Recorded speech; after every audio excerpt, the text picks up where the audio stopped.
Let's start review for our final exam. As usual, make sure you bring a Scantron. There'll be some true or false questions, multiple choice, and then a few pages of problem solving. We will focus primarily on the part of problem solving looking at double linked lists as well as object-oriented programming. Here's the list of topics that will be part of the test. Basically include everything that we review over the course. Like I said, we're primarily looking at the last few topics, which object-oriented programming and some double linked lists that we left out of the second midterm. But look at all the materials. So you should use, as part of this review, some of the review for the previous tests too that might be helpful. Just go to those movies too. So let's take a look quickly on pointers. So we should be able to do the following. Write a piece of code, add a new node to a list, especially looking at double linked lists to the front of the list, to the tail of the list, or to the middle of the list, like alphabetical order. I'll also be able to remove a node in same conditions to the front of the list, to the tail of the list, and from the middle of the list. So should be able to do search on the list. And when we're doing search, what should be the loop that we would use? Recall that we don't know how many nodes are on the list, therefore we should use a while loop. Which conditions we put on the loop? There were two conditions we discussed. The first one is we want to make sure we haven't reached the end of the list, so when the pointer is equal to null, we needed to stop. And then of course we haven't found the node we're looking for. How do we access the members of the struct using pointers? So we will get the pointer, then arrow, the member. So we take the pointer, use the arrow operator to access the member. Now how about if we're looking to a member that is being pointed by a pointer? So for instance, pointer next member. So we will go ahead and have pointer over pointer, so we'll use multiple arrows there. So let's talk quickly about ADTs. So a few questions there. What is an ADT? Remember we discussed that many times. Is an abstracted data type.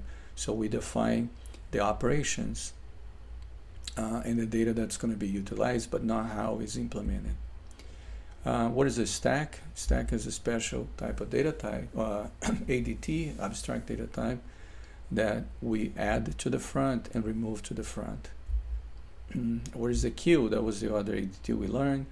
In that case, we add to the rear or the end and remove from the front. So there's a few specific definitions here. The first one is LIFO, which stands for last in, first out. Then you have FIFO, first in, first out. So which of those two represent the stack? Was the first one, right? Last in, first out. And then which one represents the queue? Is the first in, first out. So true or false? Stack can only be represented using linked lists. Remember we discussed different ways to implement that, and of course this is false. We can use arrays, for instance, or there are some other data types like vectors that can be used to represent that. Queues can only be represented using linked lists. Again, this is false. We've seen other implementations for it. Let's talk about structs. What are the advantages of using structs? We can better organize the data, related data items, right? Since they can be in different data types. What is a member? Member is one of the fields on the struct.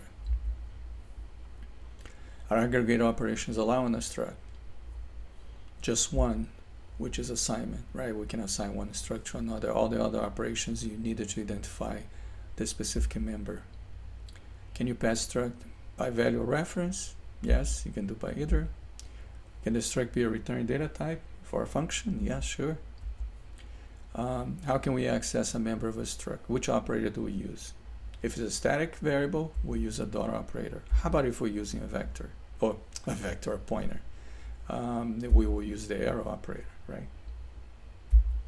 A couple more items on the struct.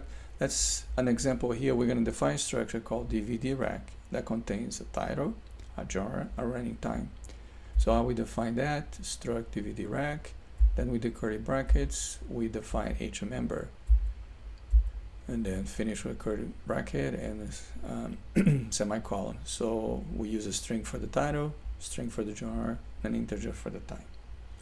So now I want to declare an array of 100 elements of that struct called movies. So we're going to call that movies, and we're going to use a DVD rack. So we put the data type first, and then define the variable as an array. So we have DVD rack movies 100, indicate that's an array. How we would output the title for the 10th element in the array. Since we started from 0, the index, the 10th element will be 9, so we'll have to indicate movies bracket 9 and then dot the member, which would be the title. So use cout movies 9 title. You should be able to write functions that will read into an array like from a file, or we would output the array of structs. So make sure you review the previous notes.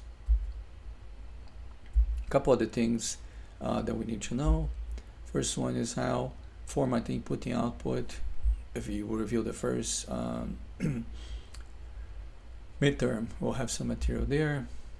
How use input and output files. We spend a considerable amount of time in that. How to search and sort using arrays. So look at the lecture notes and review the material for the second midterm. Again, on the function side, difference between passing by value and reference. We did review that significant amount of time to understand that.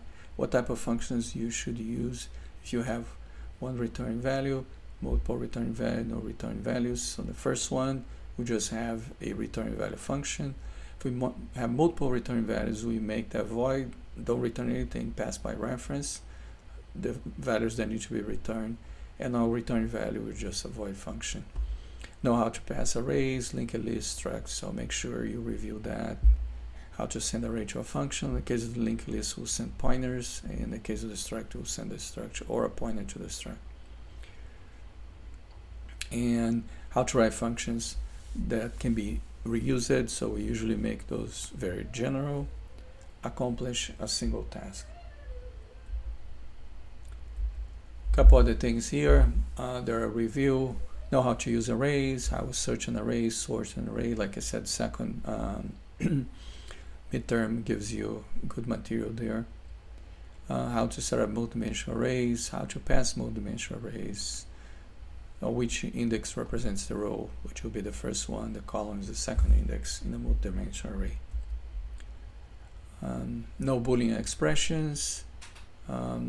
So the opposite between 100 and 300, so you need to make sure you know how to write that, which will be something smaller than 100 and larger than 300. Know about loops, 3 things we need to do on the loop, which is initialize, check, and update or change, and what we do that in each kind of loop. So we spent some time reviewing that in previous midterm review material. Know how to do error checking on the input. Make sure we understand what the loop, how we do the error checking to avoid that program goes to infinite loop if there's a time mismatch. So the loop we would use to execute would be a do while loop, which we're forced to do at least once, and if it's valid, the value we receive will just get out of there. If not, we'll continue on the loop.